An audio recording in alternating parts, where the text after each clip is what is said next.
রাত 10টা পর্যন্ত আমাদের সাক্ষী নেওয়া হতো। মানে একটি দল কেন নেবে? দেখুন এমনটি মনে হয় আমি শুনেছি, দেশে এসে সরকার 1-2 দিনের মাথায় তো প্রধান উপদেষ্টা চলে আসে। দেখুন, রাজনীতিতে আমরা অনেক কথা বলতে পারবো। বিএনপি খুব সোচ্চার হয়েছে তার নিজের দলের বিশৃঙ্খলা বা কোনো অনিয়ম যদি হয়ে থাকে সেটার ব্যাপারে।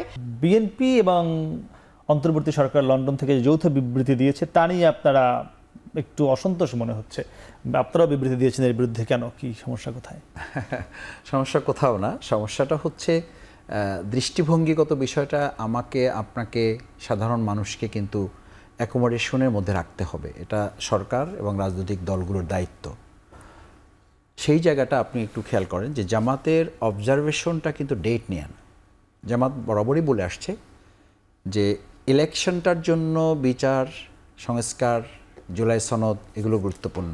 আপা একটু আগে বলছিলেন যে জাস্টিস হারিড, জাস্টিস বাড়িড, কিন্তু আপারাই কিন্তু আবার বলবেন, বা আমরাও বলি, আমাদের এই 17 বছরে আমরা শুনে আসছি যে তারা খুব চিৎকার করে, আইনজীবীরা ওই সময়ের আর কি ফ্যাসিস্ট যারা ছিলেন বলতেন যে জাস্টিস ডিলে, জাস্টিস ডিনাইড। ঠিক আছে, এই কারণে রাত 10টা পর্যন্ত আমাদের সাক্ষী নেওয়া হতো এবং রাত 10টা পর্যন্ত সাক্ষী নিয়ে 83 জনের সাক্ষী 6 দিনে শেষ করে আমাদের 5.5 বছরের সাজা দেওয়া হয়েছে। 83 জনের সাক্ষী 6 দিনে শেষ করা হয়েছে। রাত 9টা 10টা বাজে আমরা কোর্টের থেকে ফিরতাম, তখন 12:30 1টা বাজত কাশিমপুরে। এগুলো নিয়ে আমাদের আইনজীবীরা সেভারাল টাইম স্ট্রাগল করেছেন, কোনো লাভ হয়নি।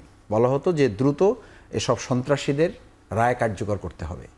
তো আমি বলছি না যে 6 দিনে 83 জনের সাক্ষী নেওয়া হোক, আমি বলছি বা আমরা বলছি আমাদের বলা উচিত যে এই কার্যক্রমগুলো যত দ্রুত করা যায় ততটা এটা শক্তিশালী থাকবে। না হলে যত দিন যাবে এগুলো আমাদের দৃষ্টির বাইরে চলে যাওয়ার সম্ভাবনা থাকবে।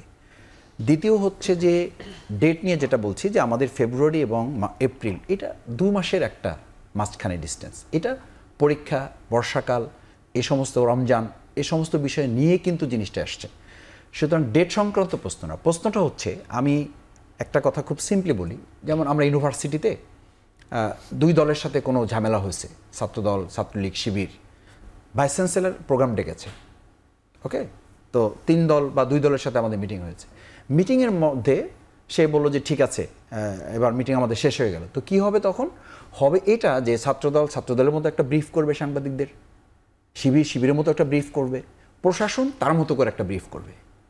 এখন ওখানে যদি ছাত্রদল, শিবির, প্রশাসন মিলে একটা ব্রিফ করে, তাহলে অন্য যারা থাকবে তাদের মধ্যে তো এই কনফিউশন তৈরি হওয়াটা খুব স্বাভাবিক, যে তাহলে ভাইস চ্যান্সেলরের সাথে শিবিরের অথবা ভাইস চ্যান্সেলরের সাথে ছাত্রদলের সম্ভবত একটা আন্ডারস্ট্যান্ডিং হয়েছে, না হলে তারা একসাথে ব্রিফটা করছে কেন?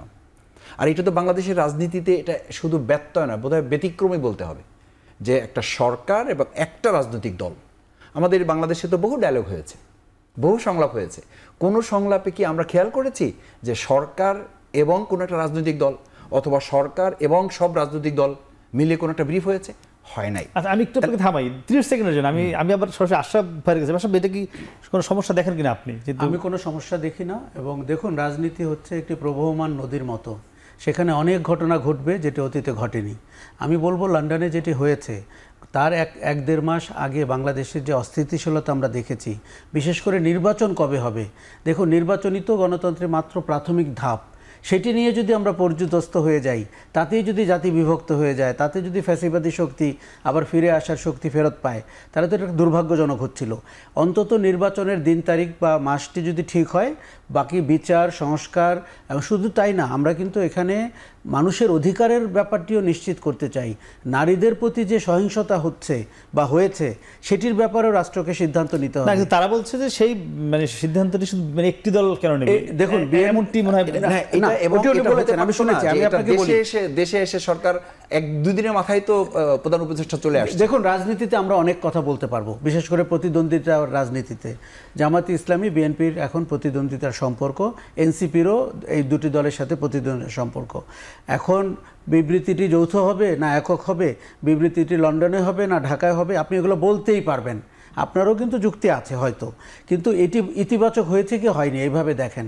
আপনি ধরে নেন আপনি একজন স্টেক হোল্ডার না, তাহলে আপনি কি বলবেন?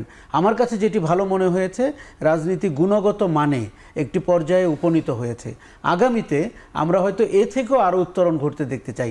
তবে আমি তার সাথে একমত, অতীতেও কিন্তু সরকার যখন রাজনৈতিক দলগুলোর সাথে বসে যৌথ বিবৃতি, যৌথ ঘোষণা দিতেই পারত।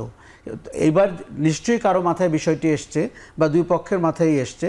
আমার কাছে জিনিসটি সৌহার্দ্যপূর্ণ মনে হয়েছে এবং আমি তার তাৎক্ষণিক প্রতিক্রিয়া যেটি বুঝতে পেরেছি, শৃঙ্খলা ফিরিয়ে আনা গত 7 দিনে আপনি খেয়াল করে দেখেন পরিস্থিতি কিন্তু অনেকটাই শৃঙ্খলায় ফিরে এসছে। আমরা এখন বিচার সংস্কার নিয়ে কথা বলতে পারছি, নির্বাচনের তারিখ নিয়ে আর কথা বলতে হচ্ছে না।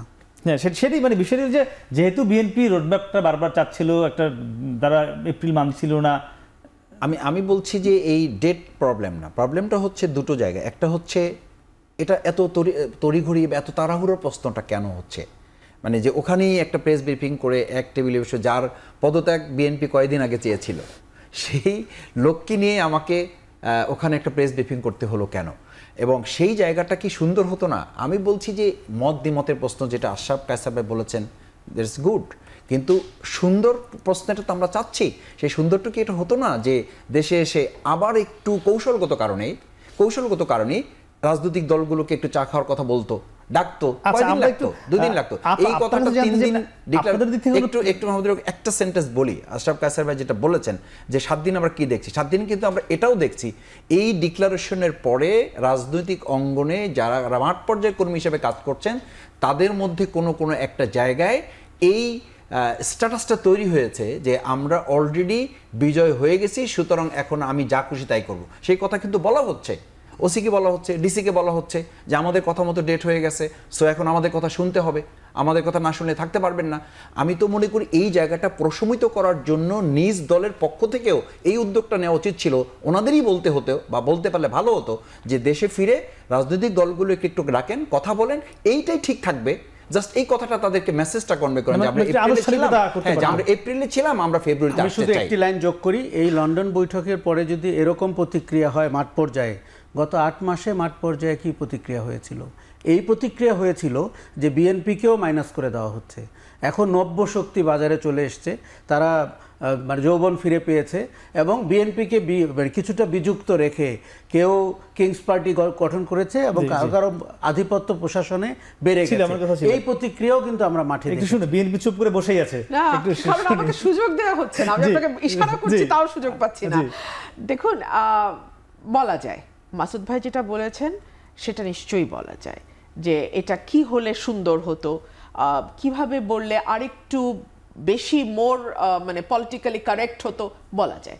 তবে আপনি কি লক্ষ্য করেছেন যে এই বৈঠকটার পরে সারা দেশে এক ধরনের স্বস্তি ফিরে এসছে, এক ধরনের আশ্বাসের অবস্থা তৈরি হয়েছে পলিটিক্যাল এরিনার মধ্যে? এগুলোকে তো আপনি অস্বীকার করতে পারবেন না। আমরা গত 9 মাসে অস্থিরতা দেখেছি, সেটা অর্থনীতির ক্ষেত্রে যেমন সত্য, সামাজিক ক্ষেত্রে যেমন সত্য, রাজনীতির ক্ষেত্রেও একইভাবে সত্য। সেই অস্থিরতা অনেকটাই প্রশমিত হয়ে বাংলাদেশ এখন নির্বাচনমুখী হয়েছে। আপনি এই জয়েন্ট স্টেটমেন্টের সঙ্গে একমত নাই হতে পারেন, তাতে কোনো অসুবিধা নেই, you have every right to disagree, কিন্তু একই সঙ্গে এটাও তো মানতে হবে যে একটা পলিটিক্যাল পার্টি হিসেবে আপনি কিন্তু মাথায় রাখছেন যে ফেব্রুয়ারিতে নির্বাচন, সেটা ফেব্রুয়ারির 1 তারিখ থেকে 17 তারিখের আগে, মানে রমজানের আগ পর্যন্ত, it could be any day. So আপনি ওইটা মাথায় রেখে আপনি আপনার দল গোছাচ্ছেন, আপনি আপনার প্রার্থী চূড়ান্ত করছেন, যারা প্রার্থী হচ্ছে তারা এলাকায় আরও সিস্টেম্যাটিকভাবে যেতে পারছে। যেমন এই বৈঠকের আগ পর্যন্ত আমরা যারা প্রার্থী হতে চাই আমরা কিন্তু ঠিক সঠিকভাবে বুঝতে পারছিলাম না যে আসলে নির্বাচনটা কত দিনের মধ্যে হতে পারে, কারণ এটা যদি না থাকে, আপনার একটা রোড ম্যাপ যদি না থাকে, আপনি আপনার নিজের রোড ম্যাপ কিভাবে তৈরি করবেন? দেশের রোড ম্যাপ, দলের রোড ম্যাপ যদি ঠিক না থাকে, আপনি আপনার পার্সোনাল রোড ম্যাপ তো আপনি তৈরি করতে পারবেন না। So we all were in dark. সেই জায়গা থেকে এই বৈঠকটার পরে আমরা বুঝতে পারলাম, জনগণও বুঝতে পারলো, দেশের মানুষ বুঝতে পারলো, রাজনৈতিক দলগুলো বুঝতে পারলো, যারা প্রার্থী হতে চায় তারা বুঝতে পারলো, কর্মী সমর্থকরা বুঝতে পারলো, সকলেই বুঝতে পারলো যে তাদের সামনে এখন কি করণীয়। আমার ভাই যেটি বলছেন আমি সেটার সঙ্গেও একমত। কিছু কিছু জায়গায় যে নানান বিশৃঙ্খলা তৈরি হচ্ছে না তা কিন্তু না, but it has nothing to do with the joint declaration. ওই জয়েন্ট ডিক্লারেশনের পর থেকেই কোনো কিছু নতুন করে স্টার্ট হয়েছে, বিষয়টি তেমন নয়। বিএনপি কিন্তু একটা পলিটিক্যাল পার্টি হিসেবে, আমি অন্য কোনো দলকে কিন্তু এখন আমি সেই পদক্ষেপগুলো নিতে দেখিনি। বিএনপি খুব সোচ্চার হয়েছে তার নিজের দলের বিশৃঙ্খলা বা কোনো অনিয়ম যদি হয়ে থাকে সেটার ব্যাপারে, তারা দলগত ব্যবস্থা নিয়েছে। এবং ঈদুল আজহার পরেই আমি দেখলাম যে আমাদের অ্যাক্টিং চেয়ারম্যান তিনি বাধ্য করেছেন লোকাল লিডারদের যারা কিছু বিশৃঙ্খলা করেছে ঈদের সময় আইনগত ব্যবস্থা নিতে। কমিটি নিয়ে ঝামেলা হয়েছিল, নরসিংদীতে হয়েছিল, আরেকটা জানি কোথায় হয়েছে। এই দুটো জায়গায় উনি আইন শৃঙ্খলা রক্ষাকারী বাহিনীকে বাধ্য করে, মানে উনি ওনার মানে লোকাল লিডারদের প্রতি এই ইনস্ট্রাকশন ছিল যারা বিশৃঙ্খলা করেছে তাদেরকে আইনের আওতায় আনা হোক, এবং 3-4জন অ্যারেস্টও হয়েছে। এই কাজগুলোকে আমরা হাইলাইটেড হতে দেখি না, কিন্তু এই কাজগুলো বিএনপি ছাড়া অন্য কোনো দল করছে বলেও কিন্তু আমরা শুনি না। অন্য দলের বিরুদ্ধে এত অভিযোগও নাই, আমরা আমাদের কাছে যে পরিসংখ্যান আছে বড় দল, হ্যাঁ ঠিক আছে, আপনি এত বড় দল যেমন বিএনপির সাথে এখন সেকেন্ড পার্টি হিসেবে কার কথা বলবেন? কিন্তু এই যে পদক্ষেপগুলো আপনারা নিচ্ছেন, আপনাদের পার্টির ভারপ্রাপ্ত চেয়ারম্যান নিচ্ছেন, এর কোনো ফল কি আপনারা পাচ্ছেন?